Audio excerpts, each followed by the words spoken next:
On the 19th of December 1843, A Christmas Carol is published for you and me. Now, on the 19th of December 1843, Charles Dickens' classic story, A Christmas Carol, is published.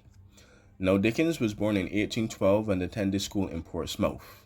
His father, a clerk in the Navy Pay Office, was thrown into debtor's prison in 1824, and 12-year-old Charles Dickens was sent to work in a factory.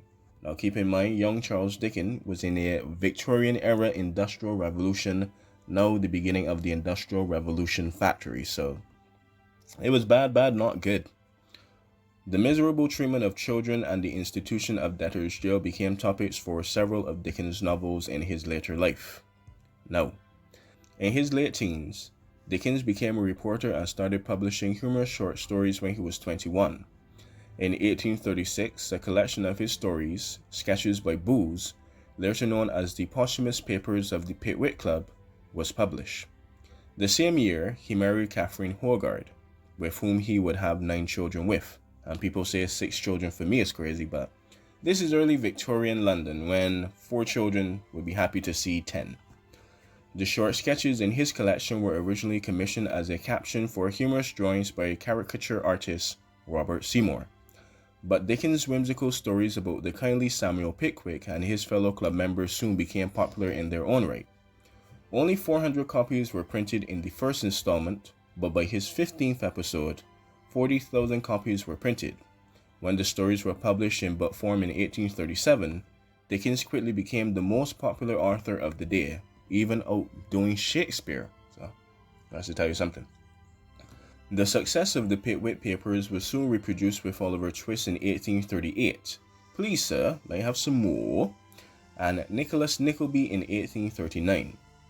In 1841, Dickens published 2 more novels, then spent 5 months in the United States of America, where he was welcomed as a literary hero. Dickens never lost momentum as a writer, churning out major novels every 2 years, often in serial form. Among his most important works after A Christmas Carol was David Copperfield in 1850, Great Expectations in 1861, and A Tale of Two Cities in 1859. Beginning in 1850, he published his own weekly circular of fiction, poetry, and essays called Household Words. In 1858, Dickens separated from his wife and began a long affair with a young actress. He gave frequent readings, which became immensely popular. He died in 1870 at the age of 58, with his last novel, The Mystery of Edwin Drood, still unfinished. Some might even say a mystery, right? But what about A Christmas Carol? Yeah, it was published, and it is one of his most sentimental, one of his most groundbreaking works.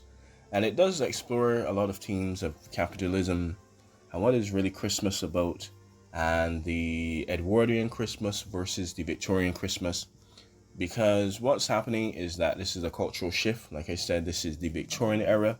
This is when all our Christmas traditions, like the Christmas tree, mistletoes, sugar plums, Yule logs, and stuff are now coming into being. And this is also the time America is adopting a lot of Victorian era stuff as well.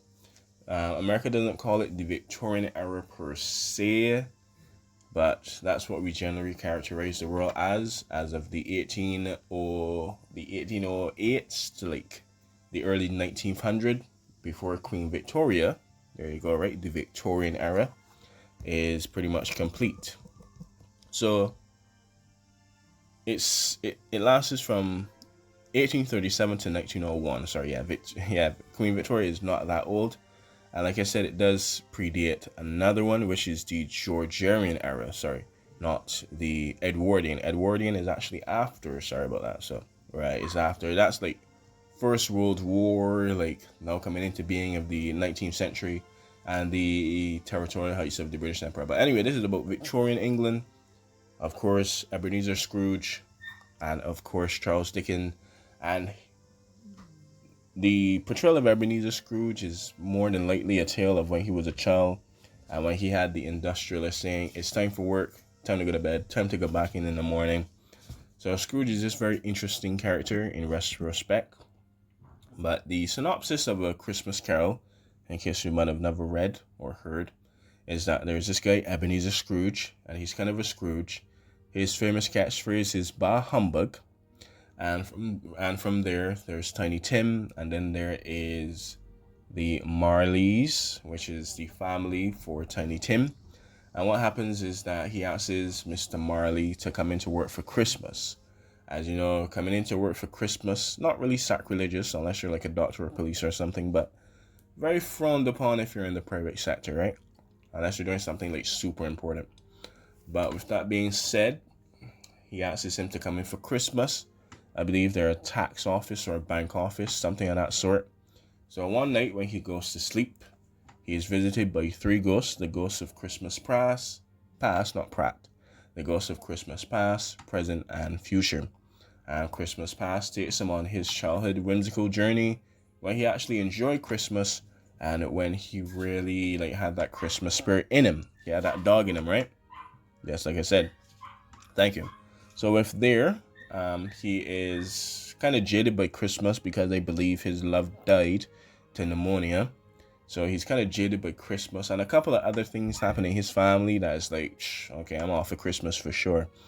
Now in the present, we actually have a third view or another view, or in the third person, right? The third person, where it's not about him, but the people surrounding him, like Tiny Tim and the Marley families and his associates actually preparing for Christmas, and he's the only one that's actually not preparing for Christmas, right? So this is making Scrooge like, damn, am I the bad guy? Am I the baddie right now? So yeah, Scrooge is going through that. And then now the ghost of Christmas Yonder, or the ghost of Christmas Future, as you will call it, is the ghost that finally takes Scrooge to his penultimate end and the end of his journey. And he sees himself at the funeral, and nobody is there for him in his last minutes as well, because he's pushed away a lot of people, and Tiny Tim actually dies. Spoiler alert, in this theoretical future. But he dies, and a lot of time is actually spent mourning Tiny Tim. So not a lot of people are really going to be mourning Ebenezer Scrooge. So when he wakes up on Christmas Day, he has a change of ways. And on the 19th of December, 1843, on the 19th of December, 1843, not mixing up dates, Ebenezer Scrooge hits the shelves in A Christmas Carol. But anyway, be aware with you now. Bah humbug. And a Merry Christmas, a Merry Eid, a Merry Hanukkah, a Merry Kwanzaa, and a Merry Happy Holidays to you too.